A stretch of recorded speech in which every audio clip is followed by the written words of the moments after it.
नमस्कार, मेरा नाम निमिल तिवारी है और मैं आप सभी का अचीवर्स आईएएस एकेडमी के इस यूट्यूब चैनल में हार्दिक स्वागत करता हूं। आशा करता हूं आप सभी को सब मंगल होंगे। तो पिछले कुछ दिनों से मैंने आपको अपने इस यूट्यूब चैनल के माध्यम से दर्शन शास्त्र का अध्ययन कराया था और दर्शन शास्त्र में मैंने आपको न्याय दर्शन और न्याय दर्शन के बाद मैंने आपको वैशेषिक दर्शन से परिचित कराया।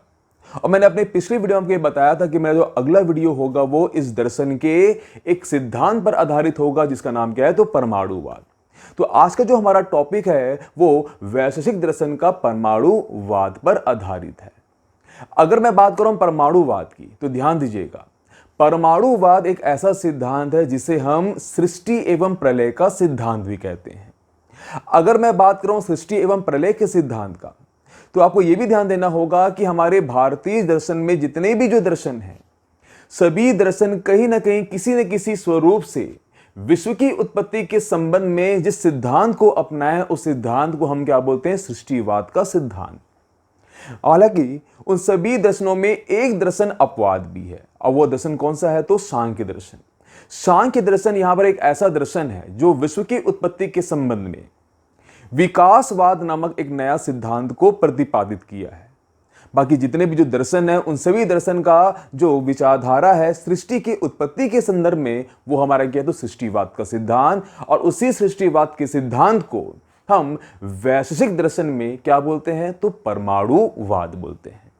हम इसे परमाणुवाद क्यों बोल रहे हैं, तो आपको एक चीज यहां पर देखना होगा। अगर मैं बोल रहा हूं कि सृष्टि एवं प्रलय का सिद्धांत, तो ध्यान दीजिए, सृष्टि एवं प्रलय का सिद्धांत मतलब कार्य कारण सिद्धांत। आपको ये बहुत अच्छे से मालूम है कि हमारे भारतीय दर्शन में अधिकांश दर्शन ऐसे दर्शन है जो कार्य कारण सिद्धांत का पालन करते हैं। कार्य कारण सिद्धांत क्या बोलता है कि इस संसार में जो भी वस्तु है उन सभी वस्तु जो है उसका कोई ना कोई क्या है, तो कारण है। वस्तु एक कार्य है और वस्तु का कोई ना कोई क्या है, कारण है। कोई भी कार्य अकारण नहीं होता। और मैंने आपको यह बताया था कि जो कारण है, कारण के मुख्यतः दो प्रकार होते हैं, लेकिन वैशेषिक दर्शन का जो पूरक दर्शन वो क्या है, तो न्याय दर्शन। और न्याय दर्शन के अनुसार कारण जो है वो तीन प्रकार के हैं। पहला निमित्त कारण जो कार्य की शक्ति है, उपादान कारण जिसका एक और नाम क्या है, समवायी कारण, वो क्या है, कार्य की सामग्री है। और वहीं आपको एक और कारण मिलता है जिसका नाम क्या है, असमवायी कारण। और असमवायी कारण वो कारण होता है जो उपादान कारण का सहायक होता है। तो न्याय दर्शन अनुसार तीन प्रकार के क्या होते हैं, तो कारण होते हैं। अब मैं इसको लिंक करूंगा किससे, सृष्टि एवं प्रलय के सिद्धांत से। ध्यान दीजिएगा, सृष्टि एवं प्रलय, सृष्टि और प्रलय ये दोनों क्या है, कार्य है। और इस कार्य का भी क्या होगा, कारण होगा। और वैश्विक दर्शन में सृष्टि और प्रलय का जो कारण है वो परमाणुओं को माना गया है। और वो कौन से परमाणु, तो वो चार परमाणु। और वो चार परमाणु वो चार महाभूत के हैं जिनका हम क्या बोलते हैं, तो पृथ्वी, जल, अग्नि और वायु। तो पृथ्वी के परमाणु, जल के परमाणु, अग्नि के परमाणु और वायु के परमाणु, ये चार महाभूतों के परमाणु ही उपादान कारण बन जाते हैं किसके, सृष्टि और प्रलय के। तो यहां पर जो सृष्टि है वो कार्य है और यहां जो परमाणु है वो क्या है, वो कारण है। क्योंकि हम परमाणु से ही सृष्टि की यहां पर क्या कर रहे हैं, व्याख्या कर रहे हैं। इसीलिए हमारे इस सृष्टिवाद सिद्धांत को हमने क्या बोला, तो परमाणुवाद सिद्धांत बोला। तो ये हमारा क्या है, परमाणुवाद का सिद्धांत। और यही आज के हमारा क्या है, तो मुख्य टॉपिक है। तो आइए हम इसका कुछ चर्चा करते हैं। तो मुझे ऐसा लगता है कि परमाणुवाद को समझने से पहले सबसे पहले हमें फिर से इस दर्शन को एक बार रिवाइज करना होगा। जो मैंने अपने पिछले वीडियो में आपको बताया था, मैंने आपको ये बताया था कि ये जो दर्शन है, इस दर्शन का नाम क्या है, वैशेषिक दर्शन है। इस दर्शन के जो प्रणेता है उनका नाम क्या है, तो उल्लुक है। और महर्षि उल्लुक के बारे में ऐसा कहा जाता है कि महर्षि उल्लुक ने खेतों से अन्न कणों को चुनकर उन्होंने अपनी जीवन यापन किया है। उन्होंने अपने जीवन का निर्वाह किया है। उन्होंने अपने लाइफ को सस्टेन करने के लिए उन्होंने क्या किया, उन्होंने खेतों से अन्न कणों को चुन चुन कर ही अपना जीवन यापन किया। तो अन्न कणों के कण से इनका नाम क्या बना, कणाद पड़ा। तो ध्यान दीजिए, महर्षि उल्लुक का एक और नाम क्या है? तो कर्णाद है। और यही जो महर्षि कर्णाद है, ये इस दर्शन के क्या है? तो प्रणेता है। और इनको हमने इस दर्शन का प्रणेता इसलिए भी कहा है क्योंकि इस दर्शन का जो सबसे प्रमाणित ग्रंथ है उसका नाम है वैशेषिक सूत्र। और इस वैशेषिक सूत्र के जो रचनाकार है वो कौन है? तो महर्षि कर्णाद है। इसीलिए तो महर्षि कर्णाद को हम इस दर्शन का क्या मानते हैं? तो प्रणेता मानते हैं। और उनका असल नाम क्या है? तो उल्लुक। इसीलिए इस दर्शन का एक नाम क्या है? तो अलौक्य दर्शन है। ध्यान दीजिए, अगर मैं ये बात कर रहा हूं कि महर्षि कर्णाद ने एक रचना लिखा है जिसका नाम क्या है? वैशेषिक सूत्र। तो ये सूत्र है और इस सूत्रों का जो सरलीकरण है उसको हम क्या बोलेंगे? भाष्य बोलेंगे। तो जो वैशेषिक सूत्र है, इसका जो भाष्य है उसको हम बोलते हैं पदार्थ धर्म संग्रह।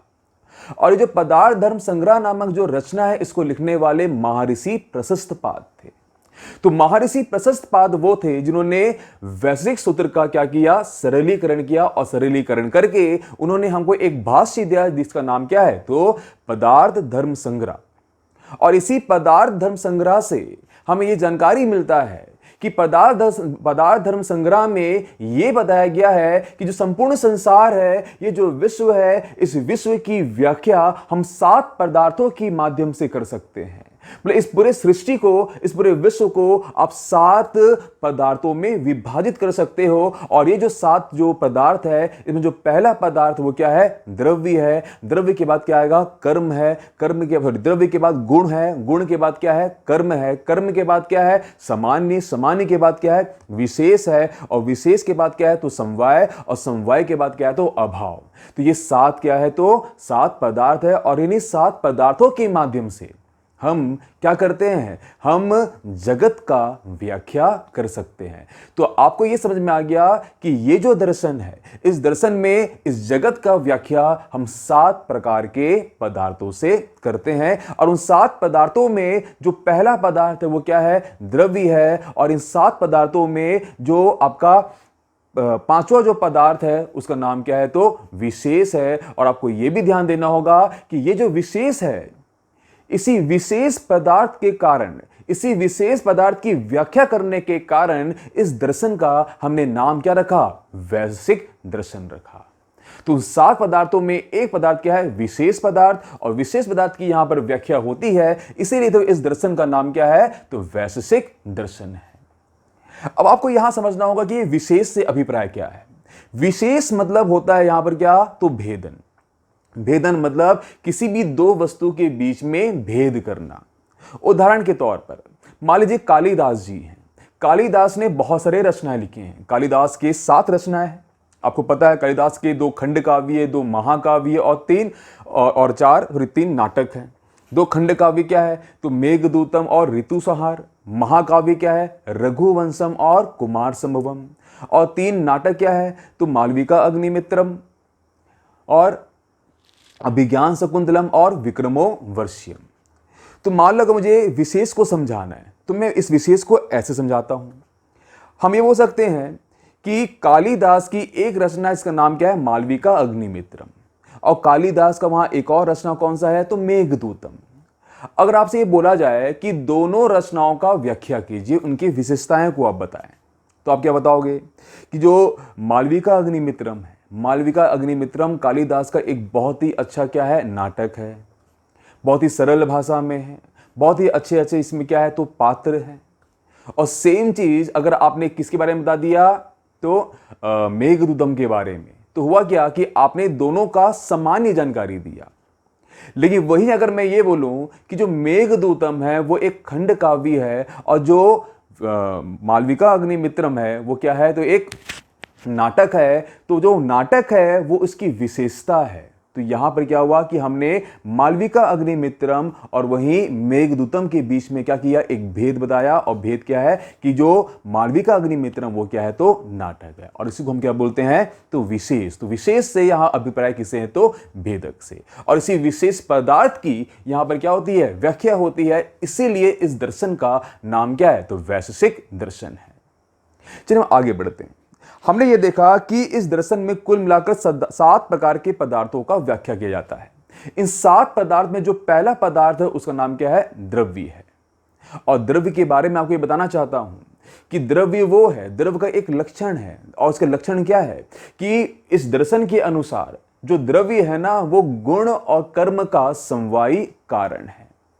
तो गुण और कर्म का जो उपादान कारण है वो क्या है? द्रव्य है। मतलब आप ये समझ लो कि अगर मैंने एक पदार्थ बोला गुण, क्योंकि देखो द्रव्य के बाद मैंने अगला पदार्थ क्या बोला था? गुण। और गुण के बाद क्या बोला था मैंने? कर्म बोला था। तो यहां पर जो 3 पदार्थों में जो गुण और कर्म है, ये दोनों जो है, ये दोनों आश्रित है किस पर? द्रव्य में। तो द्रव्य में आश्रित कौन है? गुण और कर्म। गुण और कर्म ये दोनों निहित है किसमें? द्रव्य में। और द्रव्य जो है इन दोनों का उपादान कारण है। मतलब हर एक द्रव्य के पास कर्म होगा और गुण होगा।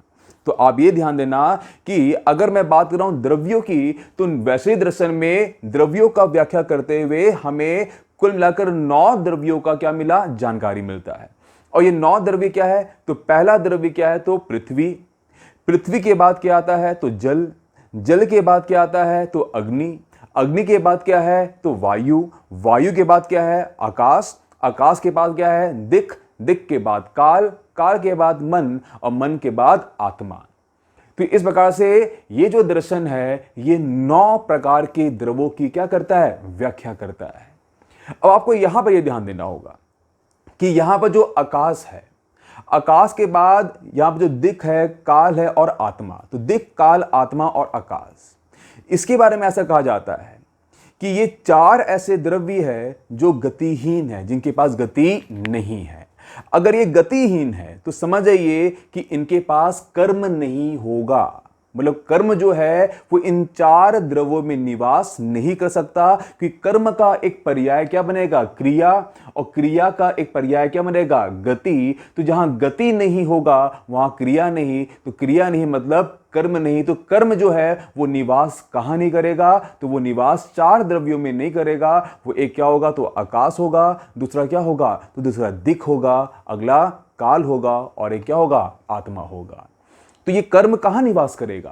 तो कर्म तो निहित है द्रव्यों में, लेकिन कर्म जो है वो एक्चुअल में 5 मूर्त द्रव्यों में क्या करता है? निवास करता है। और वो जो 5 मूर्त द्रव्य है उसमें पहला क्या है? पृथ्वी, जल, अग्नि, वायु और मन। तो ये 5 ऐसे मूर्त द्रव्य है जहां पर कर्म जो है वो क्या करता है? निवास करता है।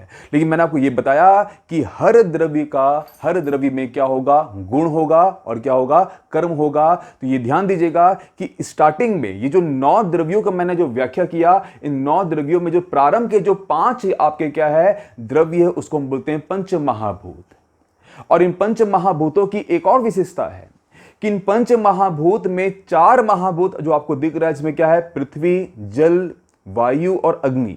ये 4 ऐसे महाभूत है जिनके पास अपना क्या है? परमाणु है। वहीं जो आकाश है, आकाश के पास परमाणु नहीं है। आकाश एक ऐसा भूत है जिसमें परमाणु नहीं है, मतलब आकाश परमाणु रहित है। और बाकी जो 4 आपकी जो भूत है वो क्या है? परमाणु युक्त है। तो ये सब चीज आपको ध्यान में रखना पड़ेगा, तभी जाकर आप इस सिद्धांत को समझ पाओगे। अब मैंने बोला परमाणु, तो आपको यहां पर ये ध्यान देना है कि द्रव्य की अगर मैं बात करूं तो द्रव्य यहां पर 2 प्रकार के होते हैं। एक द्रव्य वो है जो नित्य है, एक द्रव्य वो है जो शाश्वत है, और जो दूसरा द्रव्य है वो क्या है? अनित्य है या अशाश्वत है।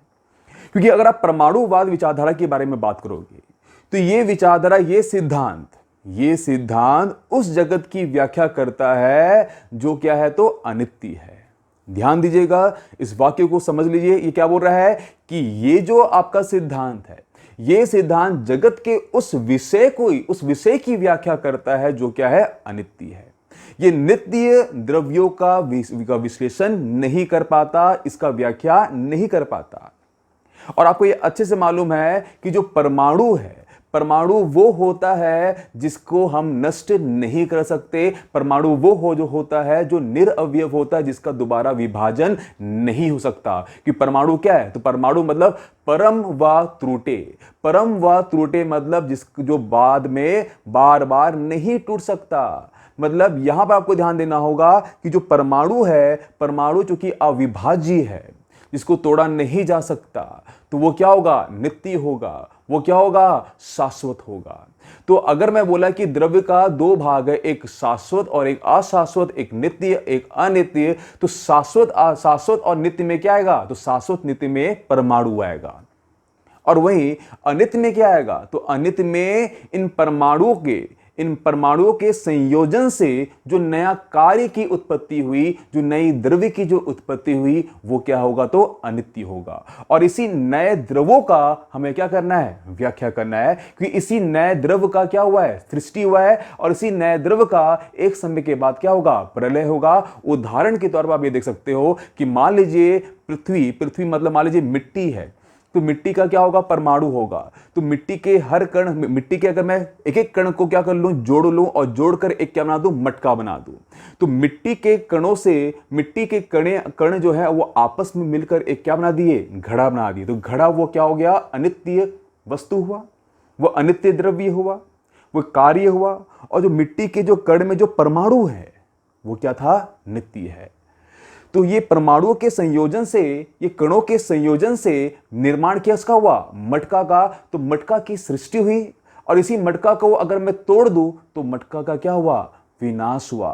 तो ध्यान दीजिए, जो अनित्य है उसी का क्या होता है? सृष्टि होता है। उसी क्या होता है? विनाश होता है। और नित्य का कभी भी ना सृष्टि होगा ना विनाश होगा। तो यहां पर जो नित्य है वो क्या है? तो परमाणु है। तो हर एक महाभूतों का अपना अपना क्या होगा? परमाणु होगा। लेकिन मैंने आपको बताया कि आकाश एक ऐसा महाभूत है जिसका कोई परमाणु नहीं है। तो परमाणु किसके है? तो परमाणु पृथ्वी के परमाणु है, और जल के परमाणु है, अग्नि के परमाणु है, और वायु के परमाणु है। और जब ये चारों परमाणु आपस में संयुक्त हो जाते हैं तो विश्व का निर्माण हो जाता है। अब जब ये चारों परमाणु का विभाजन होता है तो विश्व में क्या आता है? प्रलय आ जाता है। और यही तो हमारा सिद्धांत है। कौन सा? परमाणुवाद सिद्धांत। तो परमाणुवाद सिद्धांत में अगर हम परमाणु की व्याख्या करते हैं तो कितने प्रकार की परमाणु की? 4 प्रकार की। और ये 4 प्रकार के परमाणु कौन कौन से हैं? तो पृथ्वी का परमाणु, जल का परमाणु, अग्नि का परमाणु और वायु का परमाणु। ठीक है। लेकिन अब आपके दिमाग में एक क्वेश्चन ये बन रहा होगा कि सर आपने ये बोला कि भाई जो परमाणु है, परमाणु मतलब क्या है? नित्य है। परमाणु क्या है? तो शाश्वत है। परमाणु क्या है? तो अविभाज्य है, उसका विभाजन नहीं हो सकता। लेकिन कार्य का निर्माण किससे हुआ? परमाणु के माध्यम से। परमाणु का संयोजन हुआ तभी तो कार्य का निर्माण हुआ। तो ये परमाणु का संयोजन कैसे हुआ, ये हमको समझना होगा। तो इसके लिए आप ये ध्यान दो, अगर मैं बोल रहा हूं कि हर द्रव में 2 चीज तो होता ही है, एक क्या? गुण और कर्म। अब इस गुण और कर्म को आप समझिए। द्रव्य के 2 रूप होते हैं, एक निष्क्रिय रूप होता है और एक सक्रिय रूप होता है। द्रव्य का जो निष्क्रिय रूप है उसको हम क्या बोलते हैं? गुण बोलते हैं। और द्रव्य का जो सक्रिय रूप है उसको हम क्या बोलते हैं? कर्म। तो ध्यान दीजिए, कर्म जो है वो सक्रिय रूप है और गुण जो है वो क्या है? निष्क्रिय रूप है। जब हम इस दर्शन को डिटेल में पढ़ेंगे तो हमको ये समझ में आएगा कि गुणों की जो संख्या है वो कितनी है? तो 24 है। और कर्म की जो संख्या वो कितनी है? तो 5 है। तो ध्यान दीजिएगा, जो गुण है वो निष्क्रिय है और जो कर्म है वो सक्रिय है। मतलब गुण के पास गति नहीं है और कर्म के पास गति है। अब रही बात परमाणु की, तो परमाणु क्या है? तो परमाणु गुण युक्त है। ध्यान दीजिएगा, मैंने क्या बोला? परमाणु जो है वो क्या है? गुण युक्त है। जितने भी जो द्रव्य हैं, जितने भी जो महाभूत हैं, सभी महाभूतों के पास अगर परमाणु है, अगर 4 महाभूतों के पास परमाणु है तो चारों महाभूतों के जो परमाणु है वो गुण युक्त है। तो गुण और इसके परिमाण में भले ही एक भेद यहां बताया गया है, वो हम बाद में देखेंगे, लेकिन ये सब क्या है? गुण युक्त। तो अगर गुण युक्त है मतलब जो परमाणु भी क्या होगा? निष्क्रिय होगा। क्योंकि गुण अगर निष्क्रिय है तो परमाणु भी क्या होगा? निष्क्रिय होगा। अब जो निष्क्रिय है मतलब उसके पास गति नहीं है। और जब उसके पास गति नहीं है तो वो कैसे संयुक्त होकर एक नए वस्तु का क्या कर देगा? निर्माण कर देगा। यही तो हमको समझना है यहां पर। तो यहां ध्यान दो कि पृथ्वी जो है, पृथ्वी का एक गुण होगा और एक क्या होगा? कर्म होगा। कि गुण और कर्म दोनों निहित किसमें होता है? द्रव्य में। और द्रव्य यहां पर क्या है? पृथ्वी है। तो पृथ्वी का जो गुण, पृथ्वी के परमाणु का जो गुण है वो क्या है? गंध है। पृथ्वी के परमाणु का जो गुण है वो क्या है? गंध है। और इसी गंध का ज्ञान लेने वाला जो ज्ञानेंद्रियां हैं, इसी गंध का अनुभव करने वाला जो अनुभव इंद्रियां हैं, जो अनुभव इंद्रियां हैं, वो क्या है? तो याद करिए, नाक है। नाक से ही हम ज्ञान ले सकते हैं, किसका? गंध का। नाक से ही हम अनुभव कर सकते हैं, किसका? गंध का। और वैशेषिक दर्शन यह बताता है कि जो इंद्रिय, जिस इंद्रिय से गुण का हम क्या करते हैं? अनुभव करते हैं, तो उस इंद्रिय का जो निर्माता है वो उसी गुण का द्रव्य होता है या भूत होता है। तो आपको यह समझना होगा कि अगर पृथ्वी का गुण क्या है? गंध है, और गंध का एहसास या गंध का अनुभव करने वाला क्या है? तो नाक है। मतलब नाक का जो निर्माता है वो कौन है? वो कौन है? तो पृथ्वी है। मतलब पृथ्वी नाक का भी निर्माता हो गया और पृथ्वी गंध का भी निर्माता हो गया। मतलब पृथ्वी जो है वो गंध का भी कारण हो गया और नाक का भी कारण हो गया। और नाक को मैं यहां कर्म बोल रहा हूं क्योंकि नाक यहां पर कर्म कर रहा है, नाक यहां पर क्रिया कर रहा है। उसे क्रिया क्या है? वो अनुभव कर रहा है, किसका? गंध का। तो इसलिए तो नाक यहां पर क्या हुआ? कर्म हुआ। तो यहां पर ये जो नाक है, मतलब ये जो नाक को इसको मैंने कर्म बोला और गंध को मैंने क्या बोला? गुण बोला। इन दोनों का जो उपादान कारण है वो क्या बन गया? तो वो बन गया क्या? पृथ्वी। और उसी प्रकार से आप देख सकते हो कि इसका जल का होगा। जल का जो विशेष गुण है वो क्या है? रस है। और रस का आप अनुभव किससे करते हो? जीभ से। तो जीभ वहां पर क्या हो गया? कर्म हो गया। वही मैं बात करूं किसका? तो अग्नि का। अग्नि का जो विशेष गुण है वो क्या है? रूप है। और रूप का जो ज्ञान है वो किससे मिलता है? आंखों से। तो आंख क्या हो गया? कर्म हो गया। और वहीं अगर मैं बात करूं किसका? वायु का। तो वायु का जो विशेष गुण है वो क्या है? तो वायु का विशेष गुण स्पर्श है। और स्पर्श का जो अनुभव है वो किससे होता है? तो स्पर्श का अनुभव त्वचा से होता है। तो त्वचा वहां पर क्या हो गया? कर्म हो गया। इसलिए चार महाभूत है। इन चारों महाभूतों के अपने अपने परमाणु है। उन परमाणु के क्या है? गुण है। और उसी गुण को, उसी गुण का क्रिया करने वाले क्या हैं? इंद्रियां हैं। और वो इस इंद्रिया का निर्माता उसी गुण के द्रव्य द्वारा होता है। अब आपको एक चीज समझना होगा यहां पर, मतलब जो परमाणु है वो वो गुणवान है। उसके पास गुण है, मतलब वो निष्क्रिय है। तो ये परमाणु जब संयुक्त होगा ना तभी तो कर्म बनेगा। मतलब पृथ्वी के परमाणु संयुक्त होंगे तो नाक बनेगा, जल के परमाणु संयुक्त होंगे तो जीभ बनेगा, अग्नि के परमाणु संयुक्त होंगे तो आंख बनेगा, और वायु के परमाणु जब संयुक्त होंगे तो क्या बनेगा? तो त्वचा बनेगा। तो अब यहां पर हमको यह ध्यान देना कि परमाणु संयुक्त कैसे होगा? इसको संयुक्त होने के लिए गति चाहिए ना। तो गति देने वाला कौन होगा? तो हमारे इस दर्शन में यह बताया जाता है कि जो जीवात्मा है ना, उस जीवात्मा का अदृष्ट ही परमाणुओं को गति प्रदान करता है, जिसके कारण परमाणु क्रियाशील होता है। मतलब जो परमाणुओं को गति प्रदान करने वाला यहां पर कौन है? वो अदृष्ट है। अब ये अदृष्ट कौन है? तो वैसे दर्शन में अदृष्ट के संदर्भ में यह बताया, अदृष्ट के बारे में कुछ बताया नहीं गया है। महर्षि कर्णाद ने अदृष्ट को यहां पर एक्सप्लेन नहीं किया कि अदृष्ट कौन है। हाँ, लेकिन बाद के कुछ दार्शनिकों ने यह बताया कि यह अदृष्ट ईश्वर है। ये ईश्वर, ये परमात्मा ही वो है जो क्या करता है? जो परमाणुओं को गति प्रदान करता है। तो परमाणुओं को गति प्रदान कर रहा है, मतलब ये शक्ति प्रदान कर रहा है। इसीलिए तो ईश्वर को यहां पर हमने क्या माना? निमित्त कारण। तो अब आपको यहां पर समझ में आ रहा होगा चीज कि ईश्वर निमित्त कारण है और पृथ्वी का परमाणु क्या है? उपादान कारण।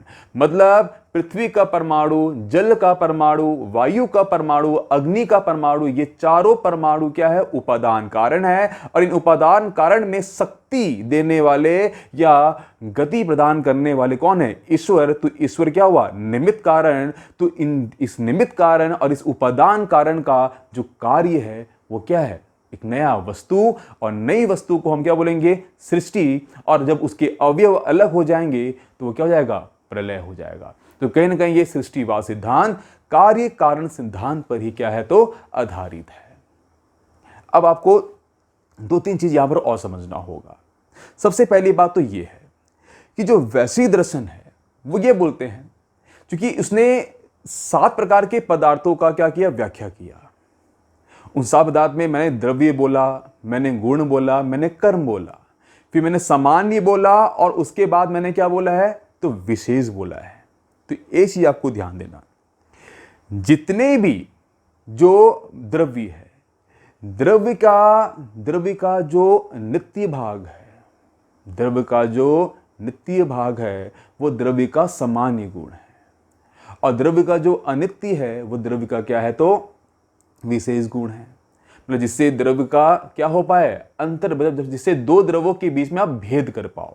से पृथ्वी का गुण क्या है, गंध है, वायु का गुण क्या है, स्पर्श है। तो आप भेद कर सकते हो उन गुणों के माध्यम से। किसके गुण के माध्यम से, पृथ्वी और वायु, तो वो विशेष गुण हुआ क्या, स्पर्श और क्या तो आपका गंध।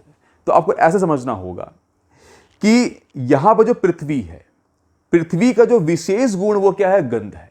लेकिन पृथ्वी के सामान्य गुण क्या है तो रस भी है, स्पर्श भी है और रूप भी है।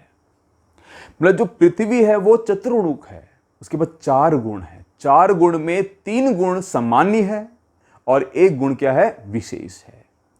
वैसे जो जल है, जल का जो विशेष गुण है वो क्या है, रस है। लेकिन जल का जो सामान्य गुण है वो रूप और स्पर्श है। मतलब जल जो है वो त्रैणुक है। जल के पास 3 गुण है, जिसमें 2 गुण सामान्य है, 1 गुण क्या है, विशेष। और विशेष क्या वहां पर है, रस है। वैसे ही जो अग्नि है, अग्नि का जो विशेष गुण क्या है तो रूप है। लेकिन अग्नि का जो सामान्य गुण वो क्या है, स्पर्श है। तो अग्नि का एक विशेष गुण है और एक क्या है, सामान्य गुण। वही मैं बात कर रहा हूं किसका, तो वायु का। वायु का विशेष गुण क्या है तो स्पर्श है, और उसका कोई सामान्य गुण हमको नजर यहां पर नहीं आ रहा। तो यहां पर क्या बोलोगे, वायु का एक ही गुण है वो क्या है, स्पर्श है। वहीं जो अग्नि है उसके 2 गुण है, क्या क्या, स्पर्श भी है और रूप भी है। वहीं जो जल है उसके 3 गुण है, क्या क्या, स्पर्श भी है, रूप भी है और विशेष को मिलाऊं क्या तो रस भी है। और वहीं जो पृथ्वी है, पृथ्वी में 4 गुण क्या है, निहित है। लेकिन 4 गुण में 1 गुण विशेष है, जो वो क्या है, वो गंध है। तो आपको यह भी समझ में आना चाहिए कि इस दर्शन में जो आपका महर्षि कणाद है, महर्षि कणाद ने परमाणु के गुणों में और उसके परिमाणु में, दोनों में भेद किया है। मतलब भेद इस प्रकार से किया है क्योंकि परिमाण की मात्रा में 4 गुण किसके पास है तो पृथ्वी के पास, और सबसे कम किसके पास है तो वायु के पास। इस प्रकार से गुणात्मक भेद और परिमाणात्मक भेद भी हम देखते हैं कहां पर, इस दर्शन में, इस दर्शन के परमाणुओं में। अब परमाणुओं के प्रयोजन को हमको समझना होगा, तब ये बहुत ही अच्छे से क्लियर हो जाएगा चीजें। ध्यान दीजिएगा, महर्षि कणाद यहां समझाते हैं कि इस सृष्टि की उत्पत्ति कैसे होती है। तो बताते हैं कि सबसे पहले 2 परमाणु आपस में संयुक्त होते हैं। जब 2 परमाणु में गति प्रदान करता है ईश्वर, अदृश्य जब गति देता है 2 परमाणुओं को, तो ये 2 परमाणु आपस में मिलते हैं और आपस में मिलने के बाद एक नया परमाणु बनते हैं। इसको हम बोलते हैं क्या, द्वैणुक बोलते हैं। तो द्वैणुक बनेगा। उसके बाद क्या होता है कि जब 3 द्वैणुक आपस में संयुक्त होते हैं, जब 3 द्वैणुक आपस में संयुक्त होते हैं तो एक क्या बनेगा, त्रैणुक बनता है। उसके बाद जब 4 त्रेणुक आपस में मिलते हैं, आपस में संयुक्त होते हैं, तो एक क्या बनता है तो एक चतुर्णुक बनता है।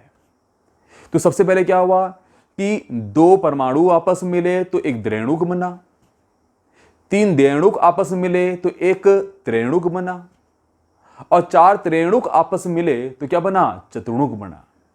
जब ये चतुर्णुक बनता है तो इसी चतुर्णुक के बनने के बाद हमको एक क्या मिलता है, एक वायु का निर्माण होता है। मतलब उन 4 महाभूतों में सबसे पहले निर्मित किसका होता है निर्माण, तो वायु का होता है। कि वायु के पास सिर्फ एक ही गुण है, ध्यान दीजिएगा, स्पर्श। फिर क्या होता है, ये जो वायु जो है, ये वायु का जो परमाणु है, ये वायु का परमाणु मिलता है किससे, ये संयुक्त होता है किससे, अग्नि से। जब वायु का परमाणु अग्नि नामक परमाणु से संयुक्त होता है तो एक द्वेणुक अग्नि बनता है। इस अग्नि के पास दो गुण हैं। फिर ये जो द्वेणुक अग्नि है, ये द्वेणुक अग्नि का जब मिलन होता है किससे, तो जल से। जब ये द्वेणुक अग्नि का मिलन होता है जल के परमाणु से तो निर्मित होता है एक त्रेणुक जल। और जब ये त्रेणुक जल का संयोजन होता है किससे, तो पृथ्वी से, तो एक निर्मित होता है क्या, चतुर्मुख पृथ्वी। और इस प्रकार से एक विशाल सृष्टि का क्या होता है, निर्माण हो जाता है। तो ये एक विश्व का ये क्या है, मैकेनिज्म है, किसके अनुसार, परमाणुवाद विचारधारा के अनुसार। और इस प्रकार से ये क्या होता है, ये संयोजन का क्रिया होता है। लेकिन इस संयोजन में जो परमाणु है वो ध्यान दीजिएगा वो नित्य भाग है, और परमाणु में जो मूवमेंट आपको दिख रहा है, जो गति दिख रहा है, उसका जो कारक है वो कौन है, तो ईश्वर है, अदृष्ट है। वही अदृष्ट ने हमें यहां पर क्या दिया, तो वो शक्ति प्रदान किया ताकि इस परमाणु के अंदर में क्या जाए, गति आ जाए। आपको एक चीज और ध्यान देना होगा कि हमारा जो जन्म है, हम जो जीवात्मा है, हम बार बार जन्म लेते हैं, अलग अलग योनियों का हम सफर करते हैं, सफर करने के बाद एक नया योनि का हम धारण करते हैं।